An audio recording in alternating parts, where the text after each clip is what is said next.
दोस्तों आज हम लोग गणित यानी कि मैथमेटिक्स या जो वायरल क्वेश्चन पेपर 2023 में आप लोग का ना एग्जाम में होने वाला, तो वायरल जो प्रश्न पत्र होगा ना तो उसके क्वेश्चन आंसर को करने वाले, तो आप लोग वीडियो में शुरू से लेकर अंत तक बने रहिए और एक एक क्वेश्चन को ना जो मैं आंसर बताऊंगा उसे टिक मार कर रख कर जैसे भी हो उसे याद कर लीजिए, सॉल्व कर लीजिए और अपने एग्जाम में ना जाकर छाप दीजिएगा, क्योंकि यह वायरल क्वेश्चन पेपर जो आप लोग का कक्षा 10वीं का ना गणित का फाइनल परीक्षा 14 फरवरी को होने वाला है। तो 14 फरवरी की एग्जाम में एक भी क्वेश्चन आप लोगों को नहीं चुना है और वायरल क्वेश्चन पेपर जो मैं करवा रहा हूं एक एक क्वेश्चन से आप लोगों को एग्जाम में छाप देना है। तो चुपके से आप सभी क्वेश्चन को सॉल्व कर लीजिएगा।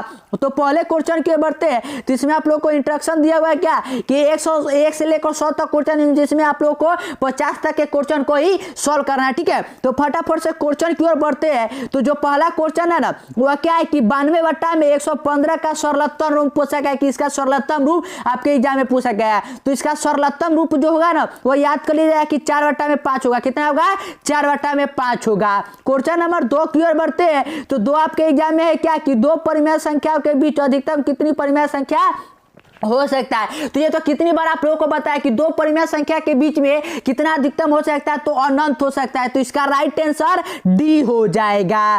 क्वेश्चन नंबर 3 जो आपके एग्जाम में पूछा गया है ना वह इस प्रकार से कि निम्नलिखित में किसका दशमलव प्रसार शांत। इसका कंडीशन क्या आता है कि हर में 2 के पावर n और 5 के पावर m बनता है, तभी तो वह प्रसार शांत होता है। तो जब आप लोग इसे सॉल्व कर लीजिएगा, ठीक है, तो इसका आंसर जो आप लोगों को मिलेगा वह 15 बटा में 1600 जो है ना इसका दशमलव प्रसार शांत है। क्वेश्चन नंबर 4 की ओर बढ़ते हैं। तो 4 इस प्रकार से दिया हुआ कि बहुपद D Y square plus B Y plus A के शून्यकों का गुणनफल, मतलब कि अल्फा इंटू बीटा। तो फॉर्मूला क्या आता है? सी बटा में ए। तो सी का मान हो जाएगा ए और ए का मान हो जाएगा डी। तो ए बटा में डी जो ना जाएगा वो इसका राइट आंसर हो जाएगा। तो राइट आंसर डी हो गया।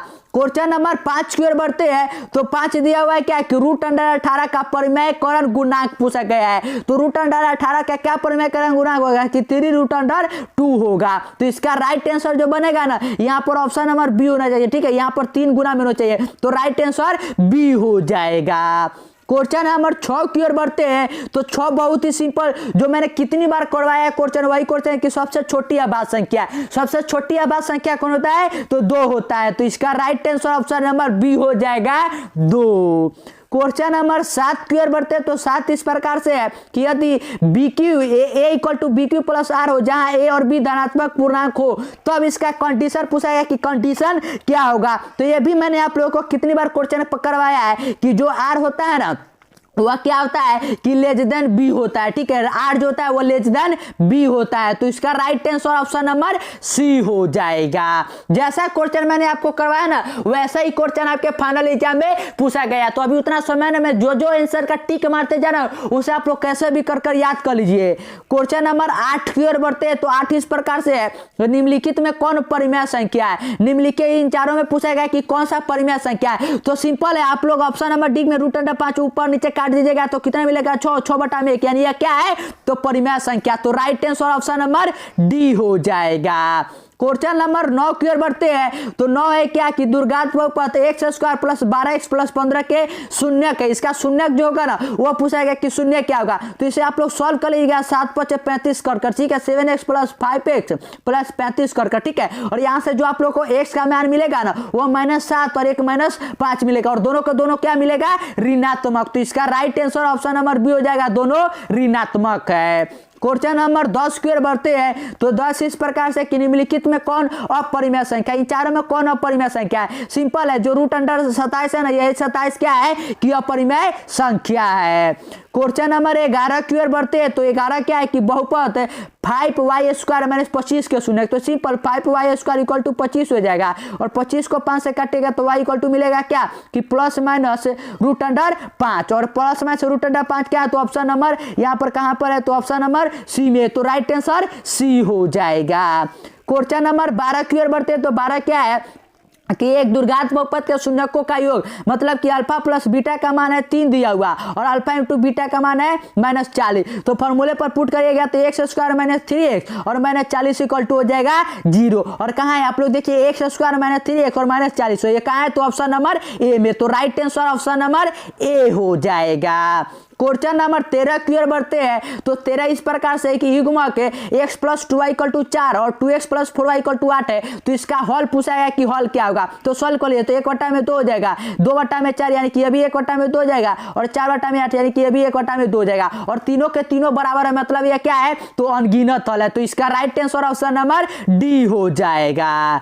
क्वेश्चन नंबर 14 की ओर बढ़ते हैं। तो 14 है कि यदि बहुपद x² + x - b के शून्य के एक दूसरे के वैध क्रम हो तो b का मान पूछा गया कि b का मान क्या होगा। तो सिंपल क्या हो जाएगा कि -b/a हो जाएगा। तो -b का मान कितना मिला -1, तो b का मान कितना मिल गया -1। तो इसका राइट आंसर जो बनेगा ना वो ऑप्शन नंबर बी हो जाएगा। ये वायरल क्वेश्चन के सभी क्वेश्चन को भी मैं एक्सप्लेन कर देता हूं, एक एक क्वेश्चन को आप लोग घोर कर पी जाइए कैसे भी, क्योंकि वायरल क्वेश्चन है। डिट्टो आपने 14 फरवरी के एग्जाम में जाना है और छाप कर ऐसे ही चले आना है।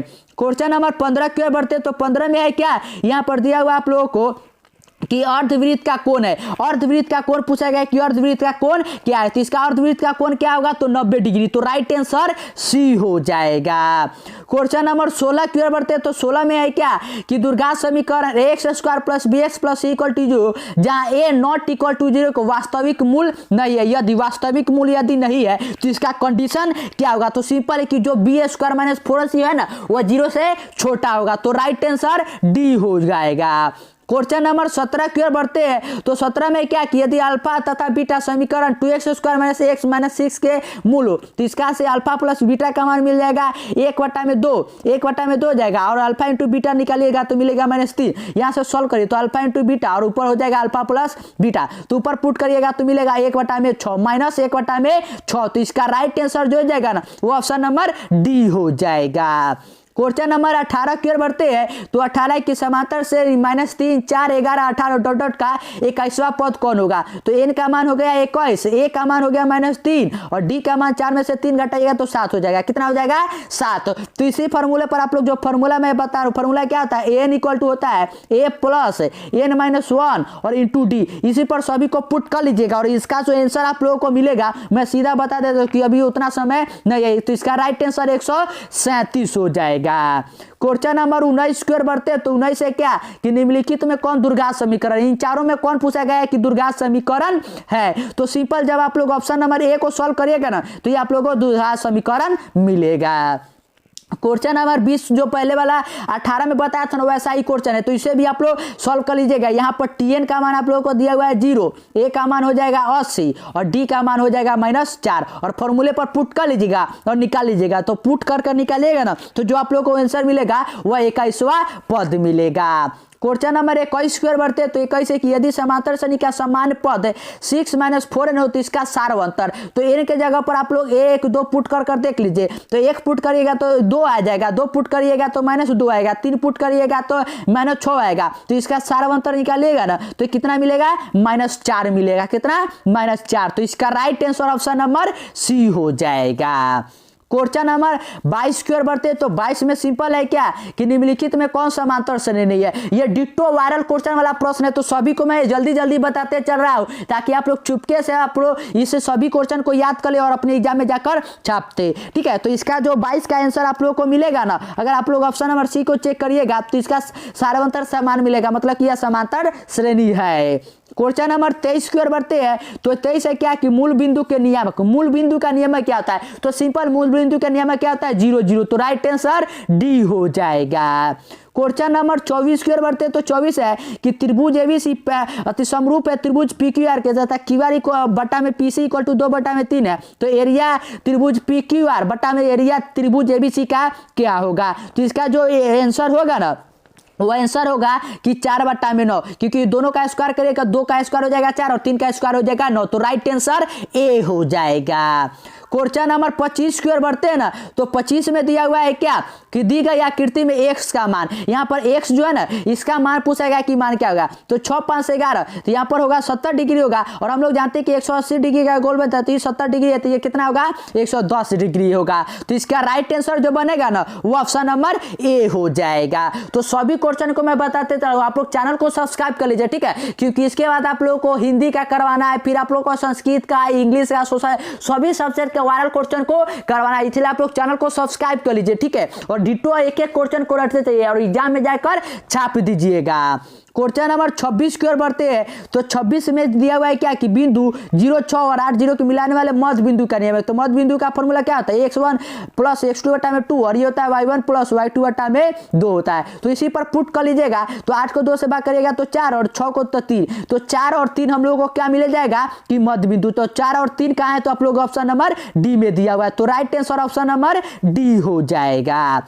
क्वेश्चन नंबर 27 की ओर बढ़ते हैं। तो 27 में क्या है कि बिंदु 4, 6 और 8 2 के बीच क्या है दूरी। तो निकालिए 8 में से 4 करिए तो 16 और 16 16 हो जाएगा 32 और 32 किसका वर्गमूल होता है, तो 4√2 का होता है। तो इसका राइट आंसर जो बनेगा ना वो ऑप्शन नंबर ए हो जाएगा। क्वेश्चन नंबर 28 तो बहुत ही सिंपल क्वेश्चन है कि sine square 60 degree but plus cos square 60 degree का मान। तो हम लोग क्या जानते हैं कि sine square theta plus cos square theta किसका मान होता है 1 और थीटा के जगह पर तो दोनों समान है ना तो 1 है। तो इसका right answer option number C हो जाएगा।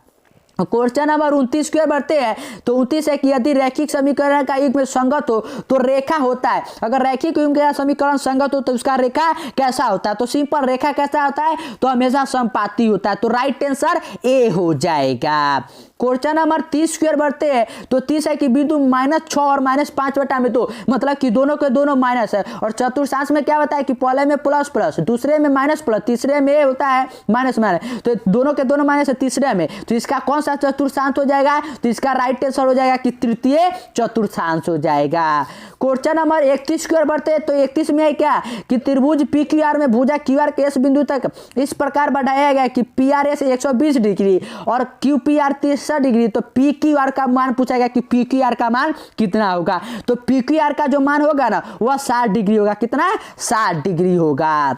क्वेश्चन नंबर 32 की ओर बढ़ते हैं। तो 32 है कि यदि किसी त्रिभुज के कोण का समद्विभाजक विपरीत भुजा को समद्विभाजित करता है तो त्रिभुज होगा। त्रिभुज पूछा गया कि वह त्रिभुज क्या होगा, तो वह त्रिभुज कैसा होगा, तो समबाहु त्रिभुज होगा। कैसा, समबाहु त्रिभुज होगा।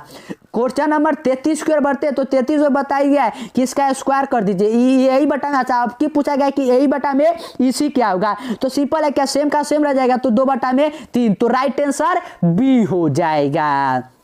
क्वेश्चन नंबर 34 की ओर बढ़ते हैं। तो 34 में कि यदि त्रिभुज एबीसी तथा डीएफ में AB बटा में डी इक्वल टू BC बटा में FD हो तो यह समरूप हो गए। समरूप का पूछा गया कि समरूप का कंडीशन क्या होगा। तो इसका आंसर भी मैंने आपको कितनी बार बताया कि एंगल ए जो होगा ना वो एंगल डी के बराबर होगा। डिट्टो आपके एग्जाम में जाना है और छाप कर सभी एक एक क्वेश्चन को मैथ के ना छाप के चलाना, क्योंकि यह वायरल वाला क्वेश्चन है। क्वेश्चन नंबर 35 की ओर बढ़ते हैं। तो 35 जो दिया हुआ ना वह है कि दी गई आकृति में PQ वो केंद्र वाले स्पर्श रेखा है, OQ 3 सेंटीमीटर और PQ 4 सेंटीमीटर। तो 4 में से 16 में से आप लोग घटाइए तो ये हो जाएगा 16 और प्लस हो जाएगा 9, 25 किसका होता है, तो 5 का। तो राइट आंसर सी हो जाएगा। मैं जल्दी जल्दी बता रहा हूँ ताकि आप लोगों को ना जल्दी आप लोग याद कर ले और इसे तैयार कर ले, ठीक है। क्वेश्चन नंबर 36 की ओर बढ़ते हैं। तो जो 36 आप लोगों को दिया हुआ है ना वह इस प्रकार से दिया हुआ है कि एक अक्ष के बिंदु 8 और 12 के दूरी पूछा गया है। दूरी क्या होगा, तो 8 का स्क्वायर करिएगा तो 64 और 12 का स्क्वायर करिएगा तो 144 हो जाएगा और इसको सॉल्व करिएगा तो कितना मिलेगा, तो √208। तो इसका राइट आंसर जो बनना जाएगा वो ऑप्शन नंबर डी हो जाएगा। क्वेश्चन नंबर 37 की ओर बढ़ते हैं। तो 37 है कि वृत्त के किसी बिंदु पर खींची गई स्पर्श रेखा और उस बिंदु से जाने वाली त्रिज्या के बीच का कोण, त्रिज्या के बीच का कोण क्या होता है, तो सिंपल 90 डिग्री। कितना, 90 डिग्री। तो राइट आंसर सी हो जाएगा। क्वेश्चन नंबर 38 की ओर बढ़ते हैं। तो 38 जो है ना वह इस प्रकार से है कि दी गई आकृति में टीपी तथा टीकी दो स्पर्शक का ओ केंद्र वाले वृत्त पर इस प्रकार है कि पीटी क्यू अगर 50 डिग्री है तो पीओ क्यू का मान कितना होगा। तो सिंपल हम लोग जानते हैं क्या कि 180 डिग्री का कोण बनता है, अगर उसमें 50 डिग्री बन चुका है तो कितना बचा, 130 डिग्री। तो इसका right answer option number A हो जाएगा। क्वेश्चन नंबर 39 की ओर बढ़ते हैं। तो 39 जो है ना वह इस प्रकार से आप लोगों को दिया हुआ है कि दी गई समकोण त्रिभुज पी क्यू आर में P R Q equal to theta, P Q equal to 3 और P R equal to 6 centimetre है। तो इसका थीटा का मान पूछा गया है कि थीटा का मान क्या होगा, ठीक है। थीटा का इसका मान पूछा गया, इसका मान क्या होगा। तो सिंपल अगर ये 90 डिग्री है तो ये दोनों क्या होगा, ये 45 डिग्री होगा। तो इसका राइट आंसर सी हो जाएगा। क्वेश्चन नंबर हम लोग 40 की ओर बढ़ते तो 40 में है क्या कि यदि tan इक्वल टू 3/4 यानी कि p बटा में b दिया हुआ और कौसे का फॉर्मूला क्या होता है, ये होता है b बटा में h, तो b का यानी कि 4 हो जाएगा और h निकालेगा तो मिलेगा 5, तो 4/5 जो ना जाएगा वो कौसे के बराबर हो जाएगा। क्वेश्चन नंबर 41 की ओर बढ़ते तो 41 में है क्या कि cot 44 डिग्री बटा में tan 46 डिग्री का मान क्या होगा। तो ये तो बहुत ही सिंपल क्वेश्चन है और जो जो क्वेश्चन करवाया ना आप लोगों को वही क्वेश्चन आपके एग्जाम में पूछा गया है। तो एक एक क्वेश्चन के लिए इसे आप लोगों को बताया कि आप लोग चैनल सब्सक्राइब कर लीजिए, क्योंकि जो क्वेश्चन हम करवाते हैं ना वही आपके डिटो एग्जाम में छपते हैं। तो cot 44 को चेंज करिएगा तो ये हो जाएगा tan 46 डिग्री और नीचे भी है tan 46, तो ऊपर नीचे कट जाएगा और कितना आंसर आएगा तो 1। तो इसका राइट आंसर ऑप्शन नंबर कितना हो जाएगा तो डी हो जाएगा। क्वेश्चन नंबर 42 की ओर बढ़ते हैं तो 42 में है क्या कि निम्नलिखित में किसका मान सबसे अधिक है, किसका मान सबसे अधिक है, तो इसमें सबसे ज्यादा अधिक जो मान है ना वो 1 है या और किसका मान है तो tan 45 डिग्री का मान है। क्वेश्चन नंबर 43 की ओर बढ़ते हैं तो 43 में है क्या कि एक वृत्त का परिधि 88 सेंटीमीटर है तो इसका त्रिज्या पूछा गया है। तो परिधि का फॉर्मूला क्या होता है 2πr इक्वल टू हो जाएगा 88, तो 2 से काटेगा तो 44 और r का मान हो जाएगा 44 गुने ये हो जाएगा 7/22 और 22 से 44 काटेगा 2 मरतबे और 7 दूना कितना हो जाएगा तो 14, तो r का मान कितना मिला 14, तो इसका right answer option number B हो जाएगा 14 सेंटीमीटर। क्वेश्चन नंबर 44 की ओर बढ़ते तो 44 है कि यदि PQR r पर समकोण है तो sin p प्लस क्यू का मान, sin p प्लस क्यू का मान पूछा गया है कि क्या है। तो p प्लस क्यू कितना होगा, p प्लस क्यू मिलकर हो जाएगा 90 डिग्री और sin 90 डिग्री का मान कितना होता है तो 1 होता है। तो इसका right answer option number B हो जाएगा। क्वेश्चन नंबर 45 की ओर बढ़ते तो 45 है कि यदि अल्फा बटा में 4 इक्वल टू 15 तो ये हो जाएगा अल्फा का मान हो जाएगा 60 डिग्री और √3 और cos 60 डिग्री का मान कितना होता है तो आप लोग जानते हैं कि 2 बटा में √3, तो √3 से √3 कट गया, आंसर कितना मिला 2, तो इसका राइट आंसर जो ना जाएगा वो ऑप्शन नंबर बी हो जाएगा 2। तो सभी क्वेश्चन को मैं बताते चलूंगा, डिट्टो ऐसे ही जाना है आप लोगों को एग्जाम में और फटाफट से आप लोगों को टिक मार देना है, ठीक है। क्वेश्चन नंबर 46 की ओर बढ़ते तो 46 में कि यदि R1 तथा R2 त्रिज्या वाले दो वृत्तों का क्षेत्रफल का योग R वाले त्रिज्या वाले वृत्त के क्षेत्रफल के बराबर हो तो पूछा गया कि क्या होगा। तो इसका कंडीशन क्या होगा, सिंपल है कि R1 का स्क्वायर प्लस R2 का स्क्वायर इक्वल टू होगा R स्क्वायर के होगा। क्वेश्चन नंबर 47 की ओर बढ़ते तो 47 में है क्या कि sin 90 डिग्री माइनस से, sin 90 डिग्री माइनस से सिंपल cos है कितना होगा cos है, तो राइट आंसर डी हो जाएगा। क्वेश्चन नंबर 48 जो है ना इसका आंसर क्या हो जाएगा कि एक 15 मीटर लंबी सीढ़ी के ऊर्ध्वाधर से यह 60 डिग्री का होगा, यह 15 डिग्री है, तो दीवार की ऊंचाई पूछा गया कि इसका ऊंचाई जो करना वो ऊंचाई क्या होगा। तो tan 60 डिग्री का मान कितना है तो √3 होता है, p बटा में 15 बटा में h हो जाएगा। इसे आप लोग सॉल्व कर लीजिएगा, ठीक है। तो h का जो मान आप लोगों को मिलेगा वो 48 का ना वो मिलेगा 7.5 मीटर मिलेगा। क्वेश्चन नंबर 49 की ओर बढ़ते हैं तो 49 तो बहुत है कि cot 1 डिग्री गुने cot 89 डिग्री का मान, तो cot 1 को अगर चेंज करिएगा ना तो ये आप लोगों को मिलेगा tan 89 डिग्री और यह है cot 89 और cot 89 को आप लोग tan में चेंज करिए तो ऊपर नीचे कट जाएगा और आंसर कितना मिलेगा 1, तो राइट आंसर ए हो जाएगा। क्वेश्चन नंबर 50 की ओर बढ़ते हैं तो 50 जो है ना वह इस प्रकार से कि r त्रिज्या वाले गोला के संपूर्ण पृष्ठ का क्षेत्रफल का फॉर्मूला क्या होगा। तो इसका संपूर्ण क्षेत्रफल के पृष्ठफल का क्षेत्रफल क्या होता है तो याद रखिएगा कि 4πr² वर्ग इकाई, तो राइट आंसर डी हो जाएगा। और आज हम लोग क्या करने वाले कि 1 से लेकर 50 तक के क्वेश्चन को ही करेंगे ताकि आप लोग 1 से 50 तक के सभी क्वेश्चन को अच्छी तरह से तैयार कर ले और इसके अगले वीडियो में हम लोग 51 से लेकर 100 तक के सभी क्वेश्चन को डील करने वाले। तो इसलिए आप लोग चैनल को सब्सक्राइब कर लीजिए, दोस्तों के साथ शेयर कर दीजिए, ठीक है। और एक एक क्वेश्चन को ना चुपके से आप लोग बना लीजिए और एग्जाम में जाकर छाप दीजिएगा।